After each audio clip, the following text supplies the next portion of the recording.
ကျွန်တော်ရဲ့ family fact check ကနေပြန်လည်ကြိုဆိုလိုက်ပါတယ်။ယနေ့ချိန်ထိထိမ့်သိမ့်တည်ရှိနေတဲ့ကမ္ဘာတတန်းရင်ဆောင်လမ်းဖြစ်တဲ့ဆွေးထွက်အကြောင်းကိုတခြားစီစစ်ဖော်ပြပေးသွားမှာဖြစ်ပါတယ်။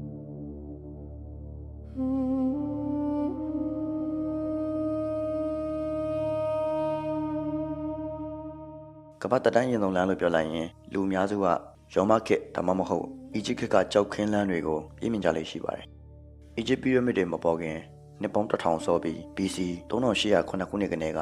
တိစောက်ခဲ့တဲ့တသားခင်းလမ်းတစ်ခုယနေ့ချိန်ထိရှိနေသေးတာပဲဖြစ်ပါတယ်။ Swiss Track ကိုအင်္ဂလန်နိုင်ငံဆမ်မာဆက်ဒေသမှာရှိတဲ့ရွှေလွန်တော်ကြီးအတွင်း1980ခုနှစ်မှာ Ray Sweet ဆိုတဲ့သူကတူဖို့တွေ့ရှိခဲ့တာဖြစ်ပါတယ်။ရှေးအောင်သုတေသနပညာရှင်တွေကတစ်ကွင်းရည်တွက်နည်းပညာနဲ့စစ်စစ်လိုက်တဲ့အခါမှာတော့ဒီလမ်းကို BC 3809ခုနှစ်လွန်ခဲ့တဲ့နှစ်ပေါင်း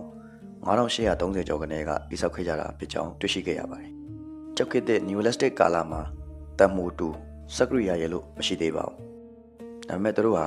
တက်သားတွေကိုကြောက်ကရိယာတွေနဲ့ခုတ်ထွင်ပြီးရှွန့်လွန်ထဲမှာ X ပုံစံတက်သားကောင်းမတွေကိုရိုက်သွင်းခဲ့ပါတယ်။အဲ့ဒီပုံမှာချင်းနှင်းသွားဖို့အတွက်တက်သားပြားကြီးတွေကိုစနစ်တကျတက်ဆင်ခဲ့ကြတာဖြစ်ပါတယ်။ဒီနေ့ပညာကြောင့်ရှွန့်ထဲကိုမကျသွားပဲလူတွေကကုန်ပစ္စည်းတွေကိုလုံခြုံစွာသွားလာနိုင်တာဖြစ်ပါတယ်။ဘာကြောင့်အခုချိန်ထိပျက်စီးပဲကျန်ရှိနေခဲ့ရလဲ။တက်သားဆိုတာကတော့စိုးဝါးတဲ့အခြေအနေတွေမှာလွယ်တကူပုတ်တိုးတိမ်ယုံသွားနိုင်ပါတယ်။ဒီကလိုအပ်ချက်ကတော့ရှွန့်လွန်တော်ကြောင့်ပဲဖြစ်ပါတယ်။ဒီညွန်တော်ထဲမှာအောက်ဆီဂျင်မရှိတဲ့အတွက်ကြောင့်ဘက်တီးရီးယားနဲ့မိုးရီမပေါက်ပွားနိုင်ပဲတက်သားတွေကိုချိန်ကြာမြင့်စွာရုပ်ကျွင်းအဖြစ်တဘာဝတိုင်းထိမ့်သိမ့်ပေးထားနိုင်ခဲ့တာဖြစ်ပါတယ်။ Swiss Track ကလန်ဒန်နဲ့မဟုတ်ပဲရှေးဟောင်းလူသားတွေရဲ့လူမှုဘဝစီမံခန့်ခွဲမှုနဲ့နေပညာအဆင့်အတန်းကိုအခိုင်အမာသက်သေပြနေပါတယ်။လက်ရှိမှာတော့ဒီလမ်းရဲ့မူရင်းအစိပ်ပိုင်းတချို့ကိုနယူကာဆယ်နဲ့လန်ဒန်မြို့မှာရှိတဲ့ပြည်တိမ်ပြတိုက်ကြီးတွေမှာစနစ်တကျထိန်းသိမ်းထားပါတယ်။တမူတော်ပေါ်သေးရဲ့ခေတ်ကနေကတိစောက်ခဲ့ပြီးအခုချိန်ထိတရှိနေတဲ့ Swiss Track ကကမ္ဘာတတန်းအရင်ဆုံးနဲ့အံ့ဩဖွယ်အကောင်းဆုံးလမ်းတစ်ခုဖြစ်တပိုင်းမှာ